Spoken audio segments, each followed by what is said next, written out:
an everyday thing. It's an everyday thing. It's an everyday thing when you let your nuts hang. Sending your kids to a predominantly white school, sending your black kids to a predominantly white school, thinking that it's going to further their education or further them in life is insane, okay?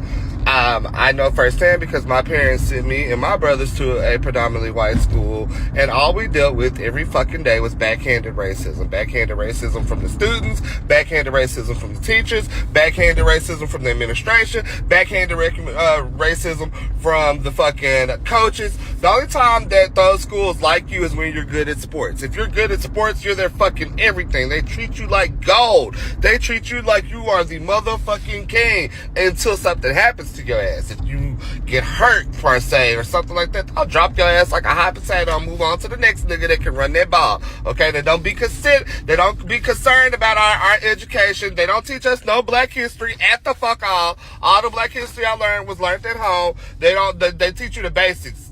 Rosa Parks, Martin Luther King, that's it, and y'all only gonna spend probably a day or two on that, and then y'all gonna move the fuck on. I was told by my 9th grade student counselor that I would never do better than a community college because I made like a 19 on my practice ACT in the 9th grade, before we even learned everything that was on the motherfucking ACT. Okay, which she ain't lie. Bitch, I didn't do too much better than a junior college. I did, but I still make more money than a motherfucking school counselor. And I still make more money than a school teacher, okay? But I say that to say, y'all be thinking that y'all doing y'all kids a favor by sending them to these white ass schools. No, okay, them folks do not like us at the fuck all. Like they show it somehow, somewhere they are always gonna let you know that they don't give a fuck about your black ass. Peach, you thought you was doing something by sending your kids to a predominantly white school or living in predominantly white neighborhoods or voting for Trump or whatever the fuck it is that you claim to do. Girl, you will only set yourself up for failure. Them people ain't never liked you. They never gonna like you. They always gonna treat you like you on EBT. I don't care how much money. Them folks is always gonna give your kids them black ass bags because you run around looking like you be looking sometimes. You kind of walk around looking like EBT sometimes. And sometimes, you know what I'm saying, they'll judge a book by its motherfucking cover, not knowing that you bossed the fuck up, you know what I'm saying? But they don't know that, you know? They just gone off what they see. You had a predominantly white neighborhood where you stick out like a fucking sore thumb. So they was like, oh, her kids must be hungry. That's what you get when y'all think that y'all doing something by sitting. Then they end up whitewashed as fuck. I mean, whitewashed as fuck. They don't even like their own kind no more. They don't even like your black ass. They gonna start not liking you as their mama because you too black. Everything that you did as a black mama growing up is gonna become wrong to them. And you wanna know how I know? Because I got a brother like that right now. He swear my mom and daddy, our life was just so hard. Because he compares his life, his upbringing to them rich ass white kids that we went to school with. So his life was just so hard. Whole time we had everything we would. Don't get me wrong, everything wasn't peaches and key. It wasn't great. You know what I'm saying? But we had everything that we needed and wanted. But, you know, y'all see y'all kids to the school y'all want to, thinking it's doing something, child. They gonna come out weird as fuck. Sending your kids to... Hey, yo. That was, out of all 3 of these videos, that was probably the most accurate. They don't give a damn about your black ass. He not lying, for real. But, so, you know, at the end of the day, shout out to this creator, man. Big move of music, man. But, you know, I just want to say, like, man, if you're going to take your kids to a black or white school or whatever. Back to my elementary school. Mind you, all my teachers were white. I had a black teacher named Miss Terrell and Miss Thomas or Thompson. Miss Thompson was like the PE teacher and the science teacher. Miss Terrell, beautiful black lady. Man, she was like, whatever trend was going on at that moment, she could, you know, work with the black kids. You know what I mean? We only have one white kid in our school, in our class. Like, his name was Christopher. He was the only white kid. We had another one named Mickey. I don't think he was in my class. He might have been younger, but he lived in the trailer parks, but he still went to our school. Like I said, it was a range of people that went to our school. But I remember Mickey always used to run away and steal his mama's rent and shit like that, and buy all the kids pizza and stuff like that. Yeah, Mickey was crazy. I wonder what Mickey's doing these days. probably in jail somewhere. Um, but and Christopher was like a his family used to do rodeos and stuff every weekend, so they had a little ranch out there. You know, they had bulls and horses and stuff like that, so they used to rope cows and stuff like that at rodeos. He'll come bring his buckles that he won. He had a big ass pig that he used to, you know, put in show and stuff like that. Big cow that he used to put in show. You know, be brushing the cow, showing all his pictures of his farm in fucking Woodward, Oklahoma, which is like 2 hours away, 3 hours away. Anyway, yeah, all that stuff. But so and he used to wear cowboy boots every day. And we playing kickball, basketball, everything. He in cowboy boots. Um, but like I said, because we had so many black people, Black History Month was a part of our curriculum. Even though a principal was white, my kindergarten, first grade, my second grade teacher, I think she was black, but she might have been like Creole, and she probably was fine in her day, cause she was a fine teacher then. So she was probably a 10 in her day. I swear to you. And my third grade teacher was black. My fourth grade teacher was white, and her name was Miss Duzema. My fifth grade teacher was white. Her name was Miss Williams. And sixth grade, Mr. Taylor. And then I went to Millwood, and it was all black school. Like I said, it was middle class. Everybody act like they was ghetto, but wasn't nobody from the hood for real, for real. And Black history was major there. So when I say I heard about Black history and like thinking if I would have went to a white school and they did some Black history, it's the Martin Luther King, the Harriet Tubman, or Rosa Parks, you know, the basics. But let me tell you, one time at my white school, I was a junior in high school, and we watched Glory, right? We watched Glory, and then we had to talk about it afterwards. And I said, I'm looking at these fools like, that wasn't even the plot. That wasn't even what the movie was about.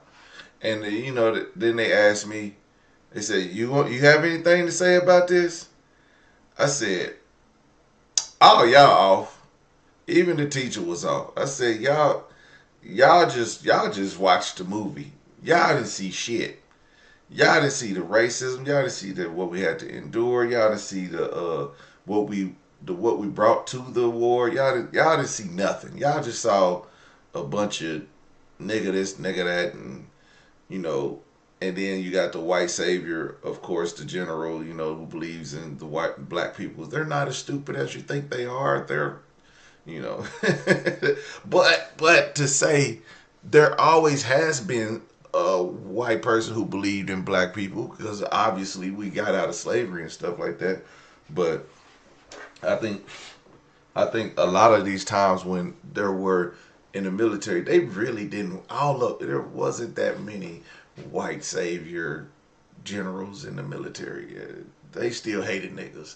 They just wanted to win the war more than they wanted to lose it. So, which I'm glad, because then we probably still be on the farm right now if the Union would have lost that war. But it's to say that, you know, your history is not going to be the same. You're not going to get the same history lessons as you would if you went to a white school. But then at the same time, I did learn a lot of stuff that they would consider critical race theory. We learned that back then. And then, you know, it's funny because we had that white boy Christopher, and I wish I remember his last name, but whenever it used to be like white people do this, our teachers would be like, that ain't Christopher. Like, cause we'd be like, hey, Chris, you gonna say the N word? What you gonna do? How you gonna treat us? But you know, our teachers let us know back then, like that's not who he is. He's not, because I don't ever recall Christopher being hateful. Like he was one of our good friends from. I knew him since kindergarten, so you know. But he was always authentically him. He was never trying to conform to be a black person, even though 99% of his his classmates were black. Okay, I don't even think he had any. He had maybe a little brother I remember that went to the school, but like I said, through that school, you just had black friends. Oh, we had this dude named Mike Gay. Mike Gay, he was a what do you call them? People that wear all black. Just not stoner, because that he probably became a stoner, but emo kids. You know, he used to have his hair in a swoop, and he used to wear the same big ass Jinko jeans every day. And we used to talk about him because he used to have the same. He used to wear the same black jeans every day, right? Now, granted, he might have had different jeans, but we was so bad. Like, you wearing the same jeans. You wearing the same jeans every day. But his primes probably couldn't afford nothing but the same color Rustler jeans. So when he wore some different jeans, it was like so when he came back to school and he was like fully emo, like the big jeans, or like I said, when I went back to ninth grade and I was back in class with a lot of these fools, and yeah, I was like, hey man, you finally got some new jeans, big dog. I wasn't shit. But we had this other girl, I forgot, I think her name was Tristina or something. She was very pretty. Oh, we had a girl named Heather. She was pretty too, but I remember I pulled her chair. She was going to sit down. I pulled her chair, and she fell and hit the ground, and she cried and everything. And her mama was pissed at the school, and I was like, damn, I did that. She probably never knew that. And then Tristina, her mama used to give her flowers, like her mama was like over the top at like award assemblies. And I used to be sad because me and her would get the same awards of like president's honor roll or principal's honor roll or whatever. Like the highest one, because you got the honor roll and you got the principal honor roll, like for getting straight A's. And then when you get straight A's all year, you know, they call my name and they call her name and she getting these flowers and shit. I'm like, where my mom and them at? They not even here. Goddamn. It's okay. My sister be over there, PJ. I had like, it was just, we had a bunch of cousins that we all used to use the same address so my cousins could enjoy the education that we had. Because, like I said, they school was, they was Oklahoma City schools with the Hoover Crips and shit like that. So they was in the ghetto. You know what I'm saying? But they used to come to our school. They came to our school for 3 years and basically turned up their school because they was getting a better education than they would have got at that ghetto school. So I don't know. Shout out to the people who went to these predominantly white schools, because I don't know. I got a good education from black, you know, with a bunch of black students. I don't think we had a bunch of black teachers. We had a lot of white teachers, principals, secretaries, all that. But we got a good education, and it was all black. It was all mostly black school, like mostly black, like at least 90, probably 90 to 95% was black. So, you know, and that's in Oklahoma. Can you believe it?